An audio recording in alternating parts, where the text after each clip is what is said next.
Tier lists are some of the lifeblood of competitive fighting game communities, and tiers heavily dictate one's involvement in a competitive community. Many competitors will select a top tier. Pick a top tier.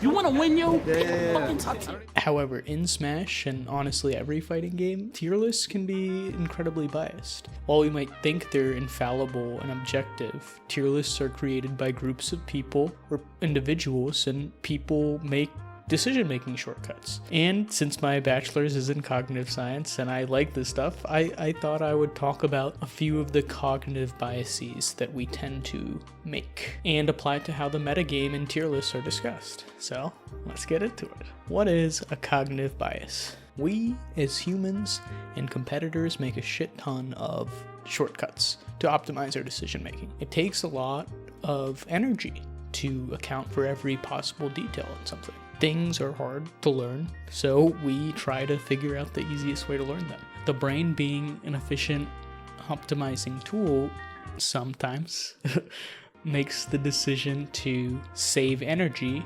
and itself above other things. It's just how the brain usually works. In a cognitive bias, those are defined as people's systematic but purportedly flawed patterns of responses to judgment and decision problems. The brain can't really see things objectively, so it takes shortcuts. What shortcuts, Junebug? Here, these. This is the Cognitive Bias Codex. This is a nifty tool designed by John Minuchin. I don't want to mispronounce that. We'll throw it up here. There's hundreds of different effects, subcategories, and categories. And honestly, these apply not just to Smash, these apply to most aspects. This applies to life. The most important, I think, to understand are these main categories. So our biases tend to be based on situations where our brain has, one, either too much information, two, not enough meaning, it needs to act fast, or needs to prioritize what to remember. In the interest of not making this a 3-hour long video, because there are hundreds of these, let's go over a few. Anchoring. Anchoring occurs when there's an initial piece of information used to inform a future decision. For example, a character being ranked as a top tier for years and years and years on tier lists may cause people to assume that he is good because they're basing their knowledge off that tier list, and that tier list is their anchor. This is all good and well, usually. However, when it comes to tier lists, sometimes anchoring can be a detriment. For example, when judging the relative strength of a character that is placed badly on tier lists. Donkey Kong used to be considered horrible in PM, and most of us now know that is untrue. But he was placed horribly on tier lists, which made people think, oh, he must not be bad, he's like D tier, he's C tier, his options must not be that strong.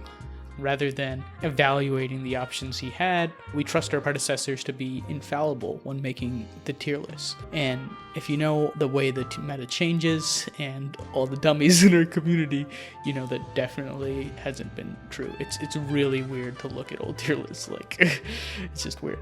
The availability heuristic. The availability heuristic is the tendency of people to make decisions based on information that's readily accessible or available. For example, there was a tweet talking about how floaties were dying because they hadn't been performing well at tournaments recently. This was a take by a prominent Melee figurehead. We'll blur out the name or something. Blur. Data from tournaments in 2020 and 2021 widely discounts the effect of the global pandemic on Melee attendance. What's available isn't necessarily what's accurate. This becomes a problem when people assume that the availability of data, tournament results, which are used to form a lot of tier lists, has to do with its validity. It doesn't. Tournament results aren't right or wrong, they just are. They exist and they have to be interpreted, and that's why we have to be kind of careful when just using what's available in front of us. Anecdotal fallacy. Yeah, so going off that idea of people using tournament results as data, people can sort of cherry pick and choose specific points, tournament results that supports an idea they have. This is the anecdotal fallacy. They take an anecdote and they made a broad sweeping claim with it. Something like, oh, Ices perform badly at this tournament. This means they're horrible without wobbling. Or even Ices performed well at this tournament. This means they're only good with wobbling. It even works on both sides of that argument as an anecdote. Or something like, Marth is a bullshit character, look at how he messes up Falco. This makes the assumption that the anecdote can represent the true state of the game, but it cannot. We are trying to simulate whatever the true state of the game is, whatever that means. Icy's winning without wobbling doesn't necessarily say anything about their viability. We need to interpret the data. And Marth being able to gimp Falco doesn't mean he's bullshit. These represent the performance of individuals, all who widely fluctuate. Tournaments might not necessarily be super accurate all the time. It would be much easier to argue about the tools a character has than the individual results of the character, as the tools don't change. A character like Marth is always going to have a solid dash dance, regardless of whether somebody is using it or not in tournament. Anecdotes will come and go, but we need to check ourselves lest we make the anecdotes do all the talking for us without truly understanding them. Recency bias. A recency bias is defined as placing a higher emphasis on things that happened recently. People buy into the hype. This is the hype bias. In the sense of the competitive meta, this makes sense. We define the meta based on things that are happening currently. Why was Marth so high on everybody's tier list? Because Zane is showing time and time again that he has amazing tools. We can also use this to talk about concepts. When we look at 2020 tier lists, a lot of people may not have characters like Ganon being as relevant. Why is that? Is it because Ganon is being phased out of the meta based on his tools? Or is it because like a lot of Ganon players aren't necessarily active in terms of like, you know, Kage and Bizarro? All of the characters and playstyles that we know and love may not necessarily fall out of the meta because those characters are bad. It's just that currently they're not being used, they're not being seen, and therefore they're not being talked about. In the PM meta, characters that were very solid were often missed in balance patches because they hadn't performed well recently. I think Zero Suit Samus is a good character that's really in the public eye right now. She's talked about a lot on P+.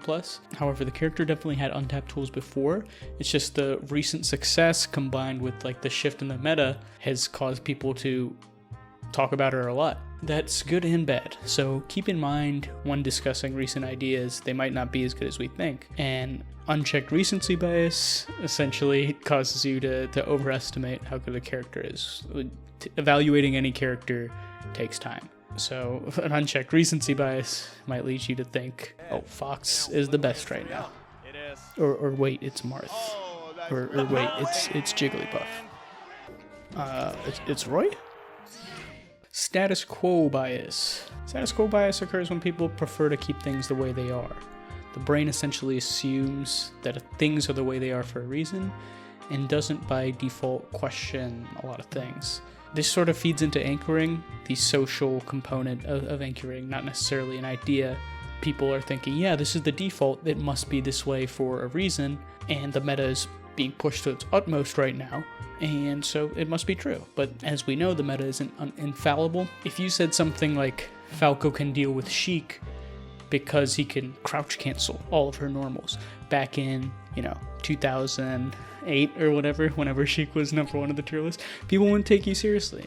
Because the status quo back then was, yeah, Sheik is number one, and the meta is being pushed really far right now. I'm imagining random melee player at number 3 saying, if crouch canceling was that good for Sheik, people would be using it now.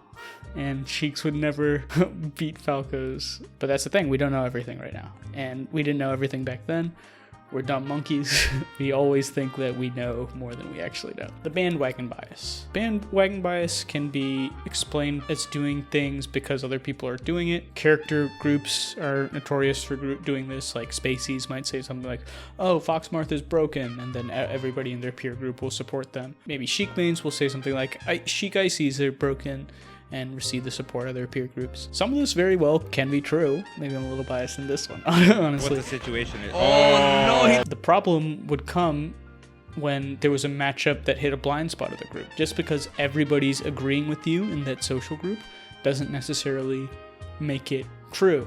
You're all in the same bandwagon. Let's say for a second, all the mains of a character happen to think a winning matchup was unfavorable because of the way they perceive the game. Falco loses to low tiers or something. But then all the Falcos thought that way, and they would get validated by their peer group, and because all these people were agreeing that played Falco, of course it's true, right? Yeah, that's one way it could play out.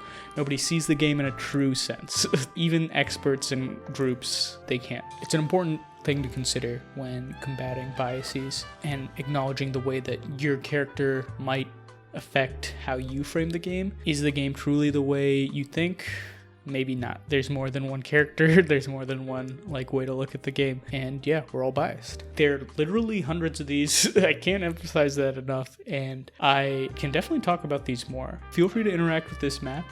It's really helpful. It can help you with understanding your mind outside of Smash. And if you want to discuss a little bit of biases that I may have missed or things that you think are cool, feel free to do so in the comments. Maybe I'll discuss more in a future video. Also, I specifically did not talk about some of the biases that could heavily affect top players because there are so many and I wanted to make a whole different video about that at some point. This is all to say though that as a community, we could do a better job of examining our decisions. And it's okay to be biased. I mean, I'm super biased. We literally all are biased. We get a few seconds in games, but we have a lot of time to think about things IRL. Stop, check your bias, and we'll get through this together. Thanks to all my patrons. Interact with my stuff. Until next time, peace.